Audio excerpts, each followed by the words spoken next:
बात मेरे जवानी के दिनों की है, जब मैं सेल्स में नौकरी किया करता था। सेल्स के सिर्फ दो मायने होते हैं, नया बिजनेस अपने टारगेट को पूरा करने के लिए और पुराने सेल की पेमेंट। मार्च के महीने में ये दोनों ही अपने चरम पर होते हैं और सेल्स का इंसान पागलपन की चरम पर। इन दिनों 2400 घंटे इन्हीं सोच में डूबा रहता है सेल्समैन। मुझे मालूम हुआ कि दुर्ग के आगे एक गांव है टिटलागढ़, जहां पर स्टील प्लांट्स हैं और वहां कुछ बजट शेष है जो मार्च में ही समाप्त होना है। तो इस मौके को हाथ से निकल जाने देना तो बेवकूफ़ी होती। सो मैं पहुंचने का रास्ता मालूम कर स्टेशन के लिए निकल पड़ा। रायपुर से दुर्ग, फिर दुर्ग से शाम की पैसेंजर ट्रेन से टिटलागढ़। दुर्ग पहुंचकर शाम की ट्रेन का इंतज़ार करने लगा। खचाखच भरी हुई उस ट्रेन में मुश्किल से अपने लिए एक सीट की व्यवस्था करके मैं बैठ गया। रात के 2:30 बजे ट्रेन टिटलागढ़ पहुंची। कुल जमा 4-5 लोग ही उतरे और फिर अपनी सवारियों से तेजी से निकल गए। उतर कर मैं चारों तरफ देखता ही रह गया, एकदम सुनसान। मार्च के महीने में भी रात काफ़ी ठंडी थी, कहीं भी कोई परिंदा नज़र नहीं आ रहा था। सोचा बाहर जाकर देखूं, शायद कोई सवारी मिल जाए। स्टेशन से बाहर सिर्फ एक पीला बल्ब टिमटिम कर रहा था। ग्राउंड के कोने में एक रिक्शा खड़ी थी। उसके पास जाते ही एक अजीब सी गंध आई, जिसे मैं याद नहीं कर पाया कि किस चीज़ की है, पर बेहद ही तेज से मितली सी आई और मैं सहन नहीं कर पाया। तेजी से वापस स्टेशन के अंदर आ गया। सोच रहा था कि क्या करूं, तभी स्टेशन मास्टर अपने कमरे से निकले। देखते ही बोले कि रात में बाहर मत जाइए, वेटिंग रूम में बैठ जाइए। वेटिंग रूम के नाम पर उस छोटे से स्टेशन में एक बहुत छोटा सा कमरा, अंदर एक बेंच, एक कुर्सी थे। अंदर पहुंचा तो देखा कि एक बूढ़ा, उसकी पत्नी, एक लड़का और एक लड़की बैठे थे। बूढ़े ने खरखराती आवाज़ में अपने पास बेंच पर बैठने को कहा। मैं बैठा ज़रूर, लेकिन फिर वही तेज गंध आने लगी और मुझे बहुत ही तेज़ी से उल्टी आने लगी। मैं तेज़ी से उठकर प्लेटफॉर्म पर चला आया और पटरी की तरफ मुंह करके उल्टी करने की कोशिश करने लगा। ठीक तभी मुझे किसी के हाथों ने अंदर की ओर खींच लिया। देखा तो स्टेशन मास्टर थे। बोले, अरे भाई मरना है क्या, कूदना चाह रहे हो तो? मुझे लगा वाकई में मैं गिरने ही वाला था, पर पास में ही वही बूढ़ा खड़ा था, मुस्कुराता हुआ चुपचाप। मैं बाहर ही पड़ी एक बेंच पर बैठ गया। सोते जागते सुबह हो गई। तैयार होकर निकल रहा था कि फिर मुझे वही परिवार नजर आया। बूढ़ा तेजी से मेरी ओर आया, साथ ही वही बदबू भी आई। तभी मुझे अपने एक दोस्त नजर आया और मैं उसे आवाज़ देकर उसके साथ काम पर निकलने को तैयार हो गया। उसने आगाह किया कि स्टेशन से निकलकर कोई भी नाश्ते की जगह नहीं मिलेगी, सो यहीं से नाश्ता खाकर चलते हैं। जब हम नाश्ता कर रहे थे तो मैंने देखा कि वो बूढ़ा मुझे बुला रहा था। मैंने दुकान वाले को कहा, उन चारों को भी चाय पिला दो। मेरे आश्चर्य का ठिकाना नहीं रहा जब वो लोग मेरे अलावा किसी और को भी दिखाई नहीं दे रहे थे। मेरे दोस्त ने हंसते हुए कहा, अरे जब हजम नहीं कर सकते तो इतने पीते क्यों हो? बात आई गई हो गई, सिर्फ मेरे दिमाग में घंटी बजती रही। कल रात से जिनको मैं देख पा रहा हूँ, कोई और उन्हें क्यों नहीं देख पा रहा? दिन बेहतरीन रहा, ऑर्डर अच्छा मिल रहा था और दोस्त के साथ ढाबे में खाना खाकर जब स्टेशन पहुँचे तो रात के तकरीबन 11 बजे का समय होगा। टिकट लेकर दोनों दोस्त बातें कर रहे थे। फिर गाड़ी आते ही मेरा दोस्त अंदर चढ़ गया और जैसे ही मैं चढ़ने लगा मैंने देखा मुझे उन चारों ने पकड़ रखा था। वही लोग, बूढ़ा और उनके लोग। बहुत कोशिश करते, जब मैं चढ़ नहीं पाया तो दोस्त को आवाज़ देकर मैं अजीब सी बेहोशी में समा गया। होश आया तो मैं ट्रेन में लेटा था और मेरा दोस्त पास ही बैठा था। उसने मुझसे पूछा, अरे ट्रेन से पैर कैसे फिसल गया? थोड़ी देर हो जाती तो फिर ट्रेन के नीचे पहुंच जाता तू। खैर मैं कुछ नहीं बोला, पर ये अलबत्त समझ गया कि चारों मुझे मारना चाहते थे। तभी एकाएक मुझे उस गंध की याद हो आई। मैं उसे पहचान गया।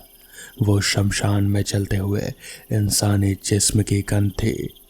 मेरी रीढ़ की हड्डी में एक अजीब सी सिहरन दौड़ गई। अगले दिन घर पर चाय के कप के साथ पेपर लेकर बैठा था, तभी मेरी नज़र उस खबर पर पड़ी जिसके साथ एक परिवार की फ़ोटो भी थी। वही परिवार, पर 4 की जगह 5 लोग थे। इसमें एक इंसान का चेहरा मुझसे बहुत मिलता जुलता था। खबर थी कि ये पांचों उस स्टेशन पर 5 दिन पहले ट्रेन की चपेट में आ गए थे, जिसमें 4 तभी मर गए थे, लेकिन एक जो अस्पताल में था वो वहाँ से गायब हो गया था। लावारिस मानकर उनका दाह संस्कार पुलिस ने 2 दिन पहले ही करवा दिया। क्या वो मुझे देखकर कोई गलती कर रहे थे या फिर? तो दोस्तों, ये थी आज की पहली कहानी। तो चलिए बढ़ते हैं आज की दूसरी कहानी की ओर। आज भोला राम का 50 की उम्र में ही देहांत हो गया। वो बहुत सुखी परिवार से थे। गांव के सबसे अमीर घर होने की वजह से उनको गांव में बहुत सम्मान मिलता था। भोला राम पहले से ही अमीर बाप की औलाद था, पर सारा धन उसने अपने लिए ही खर्च किया था। यानी कि किसी को मदद के लिए कभी अपने धन का कोई उपयोग नहीं किया था।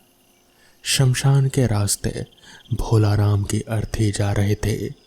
उसको कंधा दिए उसके 2 लड़के अमित और समीर और बाकी गांव वाले चल रहे थे। उसकी अंतिम यात्रा में गांव के बहुत से लोग शामिल हुए हैं। यूं तो कोई भी भोला राम को पसंद नहीं करता था, पर भोला राम के जाने के बाद उनके लड़कों से अच्छा व्यवहार रखने से शायद कोई लाभ हो, ये सोचकर भोला राम के बेटों को सब लोग सांत्वना दे रहे थे। भोला राम के दोनों बेटे उसको खेती में बहुत मदद करते थे। बड़ा बेटा 25 साल का था और छोटा 20 साल का। भोला राम ने अभी अभी एक गांव वाले से ज़मीन खरीदी थी, या फिर यूं कहो कि छीन ली थी। गरीब गांव वाला बस छोटी सी ज़मीन का मालिक था। वो इतना गरीब था कि वो उसमें खेती करके उपज भी नहीं पा सकता था। भोला राम ने उसे ब्याज के चक्कर में फंसाकर उससे ज़मीन का वो टुकड़ा भी हड़प लिया था। भोला राम का रात को ज़मीन हड़पने के बाद ही बहुत ही भयानक सपने आते थे। वो नींद में ही चिल्लाने लगता था और फिर उठकर बैठ जाता। वो विधुर था। उसकी पत्नी की मौत कुछ सालों पहले ही हो चुकी थी, जिसकी वजह से वो कमरे में अकेले ही सोता था, जिससे उसका डर और ज़्यादा बढ़ जाता था। आखिरी रात को वो इतना ज़्यादा डर गया था कि उसको हार्ट अटैक ही आ गया और उसकी मौत हो गई। शमशान गांव से काफ़ी दूर था, जहाँ तहाँ राख बिखरी पड़ी थी और अधजली हड्डियाँ भी दिखाई पड़ती थी। शमशान का आकार काफ़ी बड़ा था, जैसे एक छोटे से खेत पर ही शमशान बना दिया गया हो। चिता को मुखग्नि देकर भोला राम का बड़ा बेटा भी बाकी लोगों के साथ बैठ गया। छोटा बेटा सब लोगों को बीड़ी बांट रहा था, जो लोग हंसी हंसी जलाकर उसके कस ले रहे थे। अमित पूजा पाठ में ज़्यादा विश्वास रखता था। उसको भगवान पर काफ़ी श्रद्धा थी, जबकि समीर बस अपनी ही धुन में रहता था। वो बड़ा हो गया था, पर मन तो बच्चों की तरह ही था उसका। घर आकर समीर और अमित ने नहाया और लोगों के बीच बैठ गए। दोनों भाइयों को पिता के देहांत से काफ़ी दुख था। सब गांव वाले दोनों को सांत्वना दे रहे थे। दोनों ने सुबह से कुछ नहीं खाया था। अमित की पत्नी यानी समीर की भाभी ने समीर को थोड़ा सा समझकर भोजन करा दिया। भोलाराम के अंतिम दिनों का रहस्य कोई नहीं बता पा रहा था। कोई कहता था कि भूत प्रेत का मामला है, तो कोई कहता था मानसिक संतुलन हिल गया था। ऐसा बोलने वाले लोग थे जो बता रहे थे कि भोलाराम को उसके बुरे कर्मों की सज़ा मिली थी। कुछ दिन शोकमग्न रहने के बाद अमित और समीर कुछ नॉर्मल से हो गए। सब पहले जैसा चल रहा था। समीर अपना मन हल्का करने के लिए शहर जाना चाहता था, जिसको बड़े भाई अमित ने अनुमति दे दी। घर के पुराने नौकर चंदू चाचा, जो कि तकरीबन 60 साल के होने को आए थे, वो घर के काम अभी भी कर लेते थे। अमित ने उनको भोलाराम का कमरा खोलने को कहा। कमरा 2 दिन से बंद होने की वजह से हल्की बदबू से भर गया था। कमरे के बीचों बीच भोलाराम की चारपाई पड़ी थी। एक कोने में उसकी अलमारी थी, जिसमें शराब की बोतलें और सिगरेट रखे हुए थे। उसके कपड़े और पैसे जेवर भी सब कुछ रखे हुए थे। कमरे के एक कोने में काले पत्थर की लगभग 1 फुट लंबी एक मूर्ति पड़ी हुई थी। अमित ने उसका हाथ में लिया और वो पहचान नहीं पाया कि वो किसकी प्रतिमा है। ज़्यादा पुरानी होने की वजह से वो बहुत ही जर्जर हालत में थी। चंदू चाचा को पूछने पर उन्होंने बताया कि भोलाराम ने 1 हफ्ते पहले जिस गरीब आदमी की ज़मीन हड़पी थी, उसी के खेत से ये मूर्ति मिली थी, जो ज़मीन में खुदाई के वक्त निकली थी।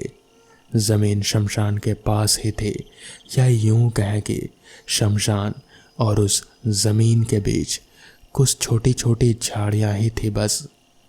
अमित ने उस प्रतिमा को वहीं कोने में रख दिया और खेत की ओर चल दिया। भोलाराम के कमरे को एक नौकर को रहने को दे दिया गया, जो कि किसी वजह से उस कमरे में बस 2 दिन ही रह पाया। उसके बाद कमरा खाली करके भाग गया। उसको बहुत तेज बुखार आ गया और वो कुछ भी बोलने की स्थिति में नहीं था। बस उसके चेहरे पर डर ही नजर आ रहा था। अमित उस नौकर से मिला जो किसी भयानक अनुभव से गुजर चुका था। वो लगभग बेहोशी की हालत में था और बीच बीच में चीख दिया करता था। उसके परिवार वाले उसकी वजह से बहुत परेशान थे। अमित ने उसके परिवार को कुछ पैसे दिए और अपने घर आ गया। उसकी पत्नी ने पानी पिलाया और वो अपने कमरे में ये सब घटनाक्रम के बारे में सोचने लगा। उसको उस काली पत्थर की प्रतिमा याद आई। उसने भोलाराम का कमरा फिर खोला और उस प्रतिमा को ले जाने के लिए उस कोने की ओर देखा। पर आश्चर्य की बात यह थी कि वो मूर्ति वहाँ से गायब थी और सबसे पूछताछ करने पर मालूम चला कि किसी ने भी ये कमरा खोला नहीं था। अमित ने पूरे घर में देखा, घर के आसपास भी छान मारा, पर वो मूर्ति कहीं नहीं थी। वो शाम को पूजा के बाद अपनी पत्नी के साथ बैठा हुआ था। तभी किसी ने दरवाज़ा खटखटाया। यूँ तो शाम को दरवाज़ा खुला ही रहता था, पर आज चंदू काका ने बंद कर दिया होगा शायद। अमित ने दरवाज़ा खोला तो बाहर सिवाय ठंडी हवाओं के कुछ भी नहीं था।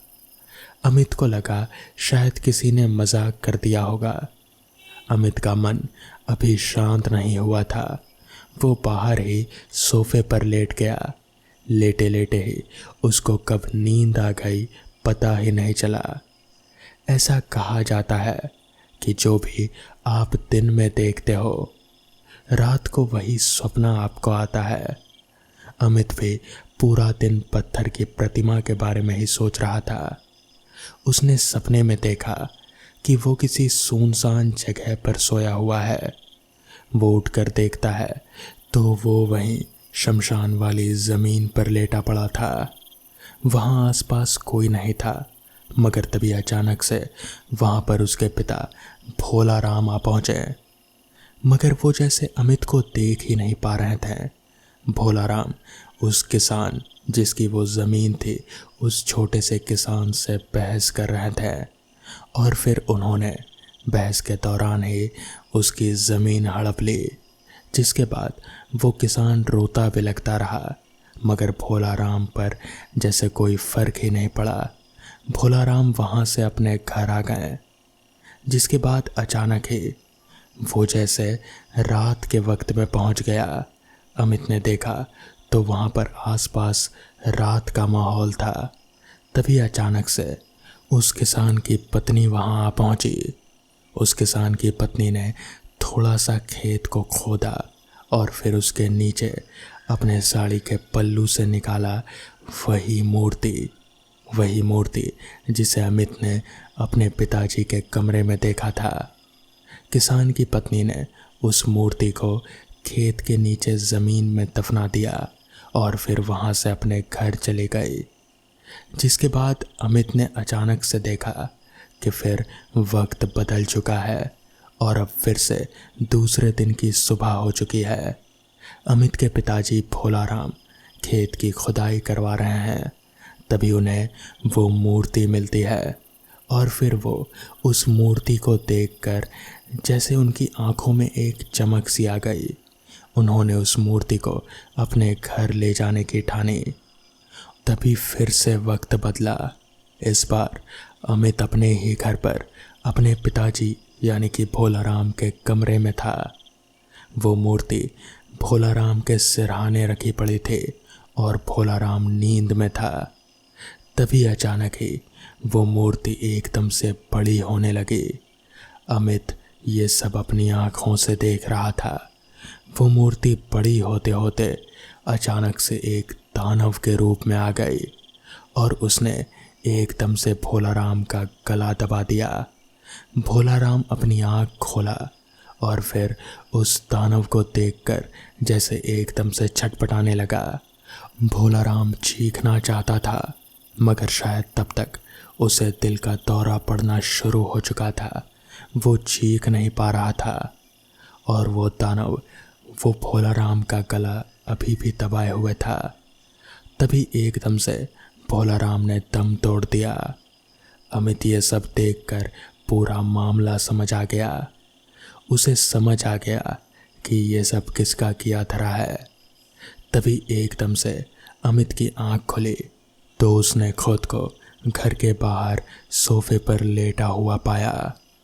उसने उठकर आसपास देखा तो शाम से अब रात हो चुकी थी, मगर वो मूर्ति, वो काली सी मूर्ति जिसे अमित आज दिन भर अपने घर पर खोजता रहा और उसे नहीं मिली, वो अब अमित के सिरहाने रखी पड़ी थी। अमित जानता था उस मूर्ति का राज। वो समझ गया था कि ये मूर्ति ही है जिसने उसके पिताजी को मारा था। अगली सुबह अमित उस मूर्ति को लेकर सीधे गांव के जाने माने तांत्रिक के पास गया। उसने उसे वो मूर्ति दिखाई। तांत्रिक मूर्ति देखते ही समझ गया। जिसके बाद तांत्रिक ने कहा, ये मूर्ति नहीं है, ये दानव है। इसे लोगों को मारने के लिए भेजा जाता है। जिस पर अमित ने कहा, तो बाबा अब इसका क्या उपाय है? इस पर बाबा ने कहा, इसका एक ही उपाय है।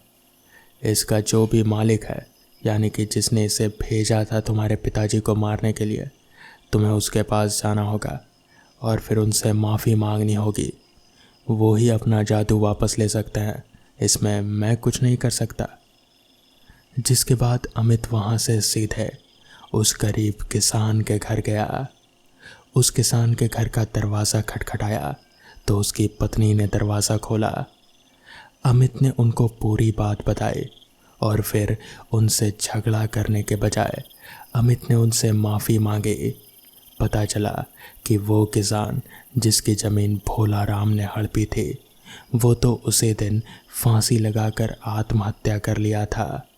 उसकी पत्नी ने उसी रात वो काला जादू गुस्से में आकर किया और भोला राम को मारने की ठानी, मगर फिर उसकी पत्नी ने भी अमित से माफ़ी मांग ली क्योंकि उसे भी ये सब करके कोई संतुष्टि नहीं मिली। जिसके बाद उसकी पत्नी ने अपना काला जादू वापस कर लिया। तो दोस्तों, ये थी आज की कहानियाँ। अगर आपको ये कहानियाँ पसंद आई हों तो वीडियो को लाइक और चैनल को सब्सक्राइब करना ना भूलें। तो मैं आपका दोस्त आर्यन जल्द ही मिलूँगा आपसे ऐसी ही नई कहानियों के साथ। तब तक के लिए अपना ख्याल रखें।